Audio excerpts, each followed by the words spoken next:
Once upon a time, there lived a young man called Umordi in the village of Asantua. He lived with his parents in the mud hut that had lost its luster and was already very dilapidated in outlook. In the house, he had a room that he occupied. His other siblings had all gotten married and left home to live with their spouses, and he was the only one still left at home with his aged parents.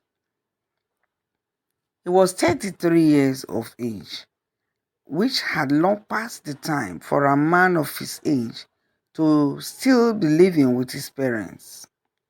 Umodi would have long been married and gone to establish his own home with his wife, but it had not been possible because of his financial stance. Things had not been working well for him. And if he got married now, he would not be able to feed or place food on the girl's table, or even provide the basic things a married man would provide for his wife.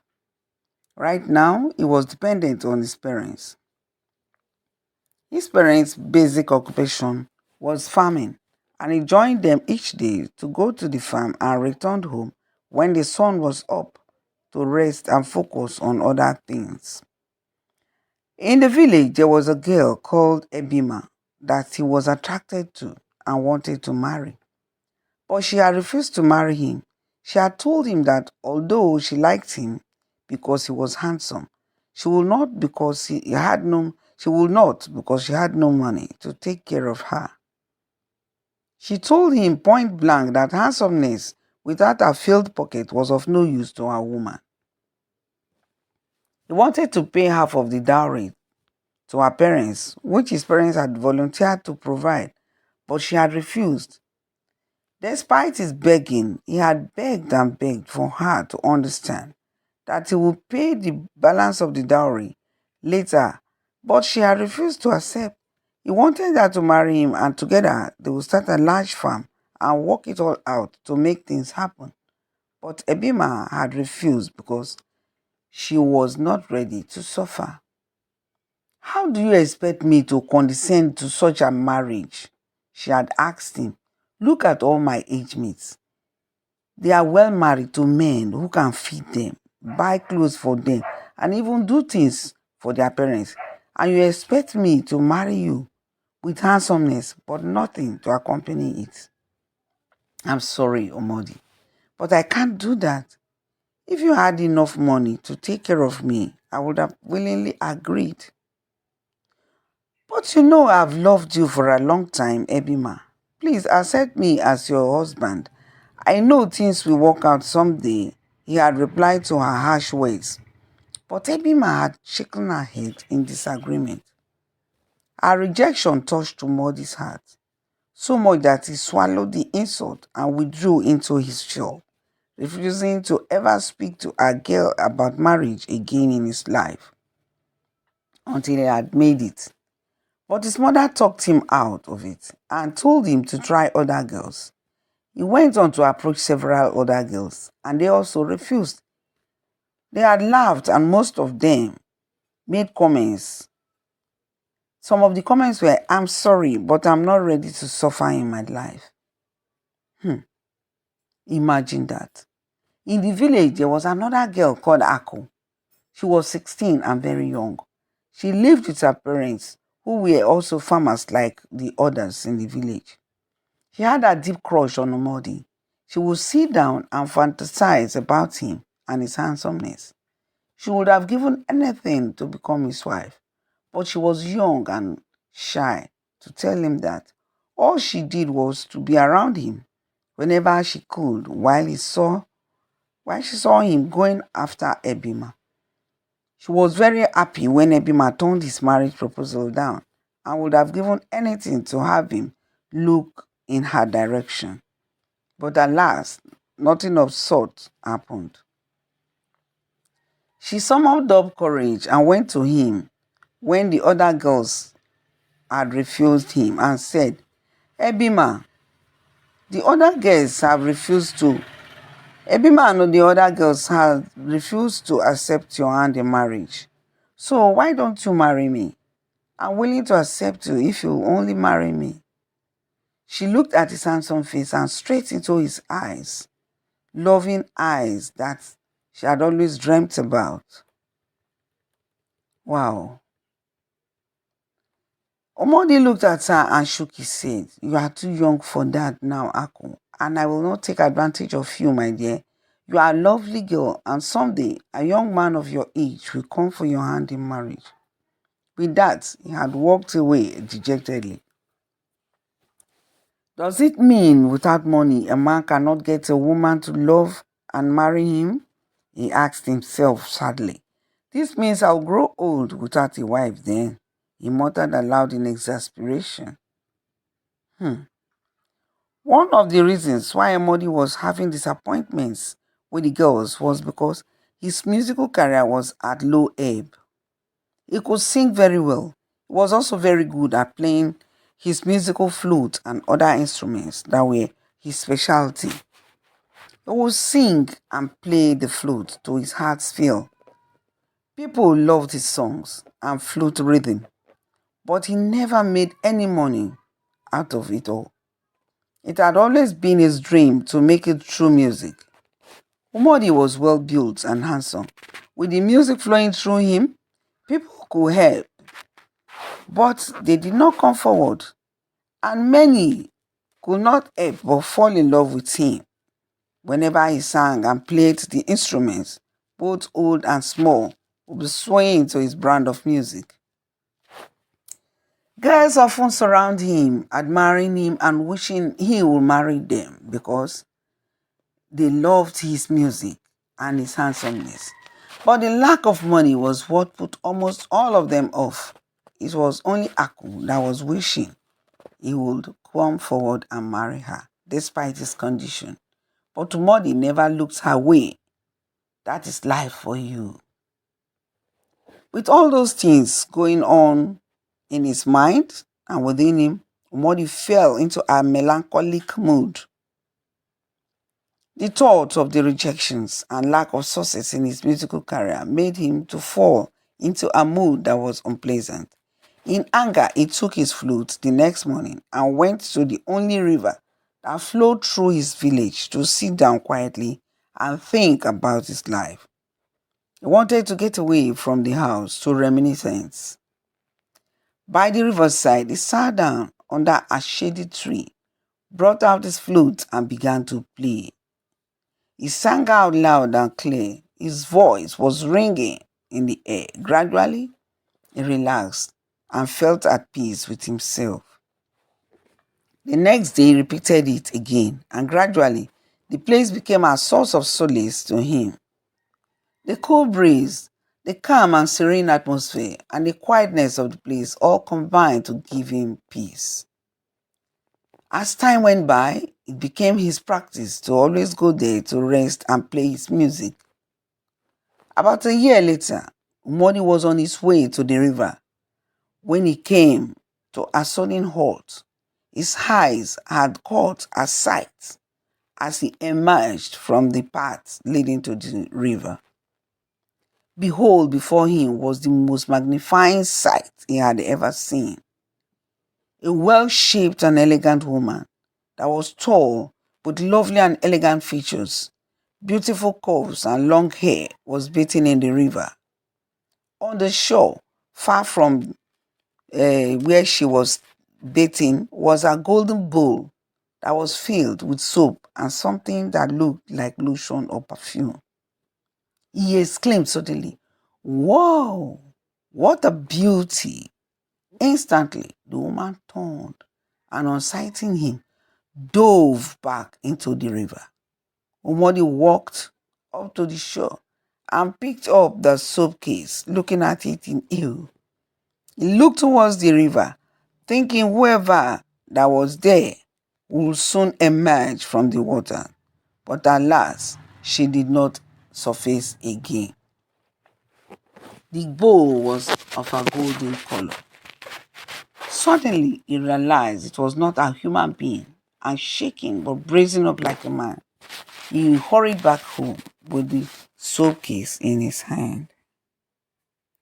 When he got home, he did not tell anyone what he had seen, but went straight to his room to keep the soap case and its content. He sat down to think things over, what he had seen at the riverside. He had always heard people talk about mermaids, but he never knew they actually existed. He was shocked at what he had seen and wondered why he had even collected the soap case in the first place. He would have left it behind, he thought. Why did I take it? Of what use will it be to me now? He kept thinking within him, I cannot use the soap nor its other contents. That night, while he was sleeping, he felt the presence of someone in the room asking for her soap case and its content. Please return my soap case and all that is in it. I'll give you whatever you wish, and I'll not take the things back from you. Please return my case. He woke up with a start and looked about him. There was nobody in the room.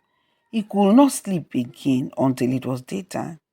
He decided to return the soap case back to the stream because it was of no use to him.